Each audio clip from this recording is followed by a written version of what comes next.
একটা বড় পাত্রে আমি নিয়ে নিলাম 5 কেজি কাংনি দানা, তার সাথে 1 কেজি বাজরা মিশিয়ে দিলাম। এর সাথে আমি আরও যে সমস্ত বাকি সিডগুলো দিই সিড মিক্সে সেটাও মিশাবো। নমস্কার বন্ধুরা, আপনাদের সাথে আমি সিদ্ধেশ্বর। আপনারা দেখছেন আমার ইউটিউব চ্যানেল মাই বার্ডস মাই লাভ। আমার সমস্ত দর্শক এবং সাবস্ক্রাইবারদেরকে আমার চ্যানেলের একটা নতুন ভিডিওতে আন্তরিকভাবে স্বাগত জানাই। বন্ধুরা, আগের ভিডিওগুলোতে আমি বলেছিলাম যে এর পরবর্তী ভিডিওতে আমরা ব্রিডিং ফর্মুলা নিয়ে আলোচনা করব। তো বন্ধুরা, সবচেয়ে প্রথমে যেটা আমার বক্তব্য যে ব্রিডিং ফর্মুলা আমাদের দরকার হবে কেন? আমরা তো যত রকম পুষ্টি উপাদান সংক্রান্ত খাবার দাবার দরকার, সফট ফুড দরকার, সবই তো আমরা সকাল থেকে রাত পর্যন্ত পাখিদেরকে দিচ্ছি, মেডিসিন দিচ্ছি, তারপরে আবার ব্রিডিং ফর্মুলা কেন দরকার? কিন্তু বন্ধুরা, এই সমস্ত রকম খাবারের থেকে পাখিরা যে পুষ্টি উপাদান পায় তাতে তাদের পুষ্টি, বৃদ্ধি, প্রজনন সবই কাজে লাগার কথা বা লাগে, কিন্তু তারপরেও অনেক সময় কিছু ঘাটতি দেখা দেয় যেটা আমরা বুঝে উঠতে পারি না কী কারণে ঘটছে। তাই এই ব্রিডিং ফর্মুলার দরকার হয়। এই ব্রিডিং ফর্মুলার মূল যেটা উপাদান অন্য কিচ্ছু নয়, সেটা হলো ভিটামিন ই। পাখিদের বৃদ্ধি, স্নায়ুতন্ত্রের সঠিক কার্যকারিতা, রোগ প্রতিরোধ এবং সর্বোপরি প্রজননের ক্ষেত্রে একটা গুরুত্বপূর্ণ এবং সক্রিয় ভূমিকা পালন করে এই ভিটামিন ই। পাখিসহ যে কোনো প্রাণীর ক্ষেত্রে প্রজনন ক্ষমতা এটি গুরুত্বপূর্ণ বিষয়, কিন্তু বিভিন্ন বিষয় যেমন আবহাওয়ার পরিবর্তন, উপযুক্ত এবং পুষ্টিকর খাবার, ভিটামিন এবং মিনারেল বা খনিজ উপাদান, এই সমস্ত বিষয়গুলি প্রজনন ক্ষমতাকে প্রভাবিত করে। অর্থাৎ এদের উপস্থিতি শরীরে প্রয়োজনের তুলনায় কম থাকলে তা প্রজনন ক্ষমতার উপরে খারাপ প্রভাব ফেলে এবং স্বাভাবিকভাবেই নিয়মিত এবং সফল প্রজননের ক্ষেত্রে সমস্যার সৃষ্টি হয়। তাই এর প্রতিকার হিসাবে ভিটামিন ই এতটাই কার্যকরী যে এটাকে প্রায় অপরিহার্য বলা যেতে পারে। ভিটামিন ই এর কার্যকারিতা চলুন আমরা একবার তাহলে দেখে নিই। ভিটামিন ই শরীরে অ্যান্টিঅক্সিডেন্টের কাজ করে, সংক্রামক ভাইরাস, ব্যাকটেরিয়া ইত্যাদিকে প্রতিরোধ করে বা ইত্যাদির বিরুদ্ধে প্রতিরোধ ক্ষমতা গড়ে তুলতে শরীরকে সক্ষম করে এবং এর ফলে স্বাভাবিক এবং নিয়মিত প্রজননের গুরুত্বপূর্ণ একটা ভূমিকা পালন করে এই ভিটামিন।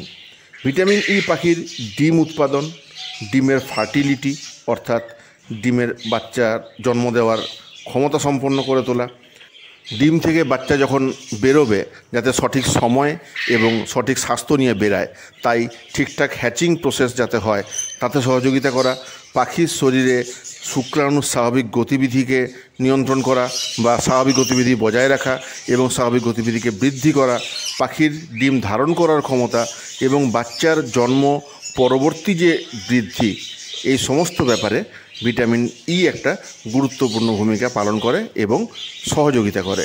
তাই পাখির ডিমের কোয়ালিটি বা মান এই ভিটামিন ই এর উপর নির্ভর করে। ভিটামিন ইকে এই জন্য খুবই গুরুত্বপূর্ণ একটা ভিটামিন পাখির প্রজননের ক্ষেত্রে বলে মনে করা হয়। তাই ভিটামিন ই এর অভাবে পাখির প্রজনন ক্ষমতা কমে যায়। এরপরে আমরা ভালোভাবে বুঝতে পারছি যে ভিটামিন ই আমাদের কেন দরকার বা কেন গুরুত্বপূর্ণ। কিন্তু এখন প্রশ্ন হলো যে আমরা পাখিদেরকে ভিটামিন ইটা দেবো কীভাবে? ইভিয়ান 400 বা ইভিয়ান 600 ভিটামিন ই এর ক্যাপসুল আমরা যে কোনো মানুষের ওষুধের দোকানেই সহজেই পেয়ে যাব। কিন্তু বন্ধুরা, সমস্যা হচ্ছে যে এটা একটু তৈলাক্ত জিনিস। ভিটামিন ইটা তেলের মতো, তাহলে এটা জলের সঙ্গে মিশিয়ে দেওয়া যাবে না, তাহলে উপরে ভেসে থাকবে, পাখিরা খেতে পারবে না।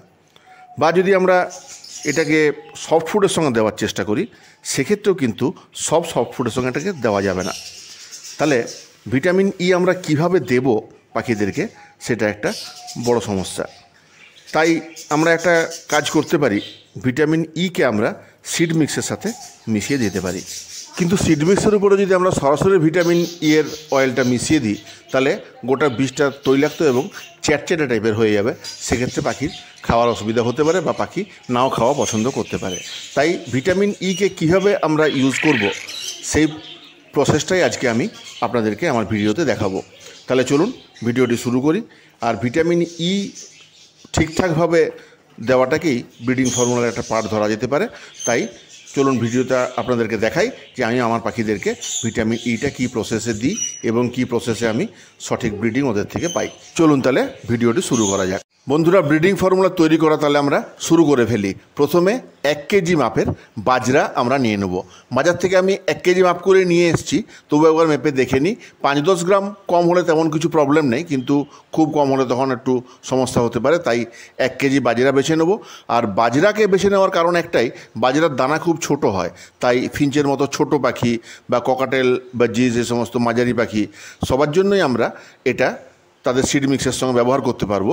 তাই ছোটো দানা হিসেবে বাজরাটাই বেছে নেওয়া হয়।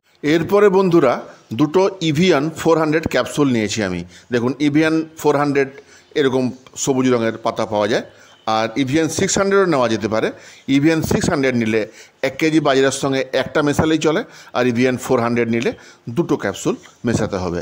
এরপরে অল্প আঁচে এই বাজরাটা আমরা সামান্য গরম করে নেব। তাই আমি গ্যাস ওভেন জ্বালিয়ে নিলাম। অল্প আঁচে বাজরাটাকে একটু গরম করে নিতে হবে। তাই কড়াই চাপিয়ে দিলাম। কড়াইটা মুছেই নেওয়া হয়েছে, তবুও সামান্য সময় একটু গরম করে নিলে যদি জলীয় বাষ্প বা জল সামান্য থাকার ব্যাপার থাকে, সেটা পুরো ক্লিয়ার হয়ে যাবে। কড়াই যখন হালকা হালকা গরম হয়ে যাবে, তখন ওই 1 কেজি বাজরা আমি কড়াইয়ে ঢেলে দেবো। কড়াইয়ে ঢেলে ওটাকে কন্টিনিউয়াস নাড়তে থাকতে হবে, অনবরত ওটাকে নাড়তে হবে, যাতে নিচেরটা খুব বেশি গরম না হয়ে যায়। এবং একটু একটু করে নাড়ার পরে দেখে নিতে হবে হালকা গরম হয়েছে কিনা। খুব বেশি গরম হওয়ার কোনো প্রয়োজন নেই, অল্প গরম হলেই চলবে। গ্যাস ওভেনের সবচেয়ে কম তাপের করে রাখলেই হবে আগুনটা। আর বাজরাটা ভালো করে কন্টিনিউয়াসলি নাড়তে থাকতে হবে, আর একটু দেখে নিতে হবে গরম হয়েছে কিনা। অল্প যখনই গরম হয়ে যাবে, আমরা হাত দিয়ে বুঝতে পারবো যে অল্প গরম হয়েছে।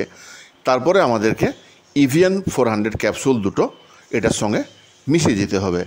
প্রথমে দেখুন, আমি কাঁচি নিয়ে কেটে নিলাম ইভিয়ান ক্যাপসুলটা। এটা তেল জাতীয় থাকে, তাই এটা চট করে মিশতে চায় না, তাই বাজরাটা গরম করার দরকার হয়। আর ইভিয়ান ক্যাপসুল দুটোকে ওর যা কন্টেন্ট রয়েছে, ওর ভিতরে যা তেল জাতীয় মেডিসিন রয়েছে, এটা বাজরার মধ্যে ঢেলে দিলাম। ঢেলে দেওয়ার পরে ওটাকে কন্টিনিউয়াসলি নাড়তে থাকতে হবে, যেন খুব ভালো করে মিশে যায়। যেহেতু এটা তৈলাক্ত থাকে, তাই ভালো করে মিশিয়ে দিতে হয়, এবং ভালো করে যাতে মেশে তার জন্যই বাজরাটা আমাদের গরম করার দরকার হয়। দুটো ক্যাপসুল সম্পূর্ণ যা ছিল ম্যাটেরিয়ালস ওটা দিয়ে দিলাম। এরপরে ওটাকে ভালো করে নাড়তে থাকবো যতক্ষণ না আমি বুঝতে পারবো ঠিকঠাক মিশে গেছে। বাজরা গরম হয়ে যাওয়ার পরে আপনারা উনানটা অফও করে দিতে পারেন, বা খুব অল্প আঁচে রাখতেও পারেন। কিন্তু ক্যাপসুলের যে ভিটামিন ই এর অয়েল আমরা বাজরার সঙ্গে মেশালাম, সেটা যেন সম্পূর্ণ বাজরাটার সঙ্গে ভালোভাবে মিশে যায় এবং ঠিকঠাকভাবে মিশে যায়, তার জন্য বেশ কিছুক্ষণ ওটাকে নাড়তে থাকতে হবে। মিশে গেলে তারপরে ছেড়ে যেতে পারেন। এরপরে এই ইভিয়ান মেশানো বাজরাটা আমরা সিড মিক্সের সঙ্গে মিশিয়ে ফেলবো। তাই এটা আমি বড় কাংড়ি দানা 5 কেজি নিয়ে এসেছি, এটার সঙ্গে মিশিয়ে আপনাদেরকে আমি দেখাচ্ছি। 5 কেজি বড় কাংড়ি দানার সঙ্গে 1 কেজি ইভিয়ান মেশানো বাজরা আমি মিশিয়ে দেবো। তারপরে অন্যান্য যে সিডগুলো আমি সিড মিক্সে দিই, ওটাও মেশাবো। তাহলে প্রথমে একটা বড় পাত্রে আমি নিয়ে নিলাম 5 কেজি কাংড়ি দানা, তার সাথে 1 কেজি বাজরা মিশিয়ে দিলাম, যেটা আমি ইভিয়ান মিশিয়ে তৈরি করেছিলাম। এবারে ওই দুটোকে ভালো করে মিশিয়ে দেওয়ার পর এর সাথে আমি আরও যে সমস্ত বাকি সিডগুলো দিই সিড মিক্সে, সেটাও মিশাবো। দেখুন বন্ধুরা, এটা আমার আগে থেকে রেডি করা ছিল। সূর্যমুখী, red millet, white millet, canary, এই সমস্ত দিয়ে যে সিড মিক্স তৈরি করি, সেই সিড মিক্সটা আমার করা ছিল। কাংনি দানা বাদ দিয়ে এটা মিশিয়ে ফেললাম একসাথে। দেখুন, red millet, white millet, canary, কুসুম বীজও অল্প আছে, আর সূর্যমুখীর বীজ রয়েছে। এই সমস্ত মিশিয়ে যে সিড মিক্সটা তৈরি করা হয়, এটা সাধারণত বদ্রি, লাভবার্ড, ককাটেল এই সমস্ত মাঝারি পাখিদের জন্য তৈরি করা হয়। এটা আমি প্রস্তুত করে নিলাম। এই বাজরাটা একইভাবে তৈরি করে আমরা ছোটো কাংনি দানার সঙ্গেও মিশাতে পারি। আর সিড মিক্স আমি কীভাবে তৈরি করি তার ভিডিও বন্ধুরা আমার চ্যানেলে রয়েছে, আপনারা দেখে থাকবেন। যদি না দেখে থাকেন, আমি লিঙ্ক শেয়ার করে দেবো, আপনারা দেখে নিতে পারবেন। তাহলে বন্ধুরা, ব্রিডিং ফর্মুলা প্রস্তুত। এইভাবেই আমি আমার সেটআপের পাখিদের জন্য ব্রিডিং ফর্মুলা তৈরি করি। বন্ধুরা, আশা করি ভিডিওটি আপনাদের ভালো লেগেছে। যদি ভালো লেগে থাকে তাহলে আরেকবার অনুরোধ করব, অবশ্যই বন্ধুদের মধ্যে শেয়ার করুন। আর আপনি যদি আমার চ্যানেলে নতুন হয়ে থাকেন, আমার চ্যানেলটি সাবস্ক্রাইব করুন, আর সাবস্ক্রাইব করে বেল আইকন প্রেস করবেন, যাতে আমি কোনো নতুন ভিডিও আপলোড করলে আপনারা তার নোটিফিকেশান পান। মনে করে লাইকস আর কমেন্টসের মাধ্যমে জানাবেন আপনাদের কেমন লাগলো। আপনাদের একটা লাইকস বা একটা কমেন্ট আমাদেরকে অনেক উৎসাহিত করে।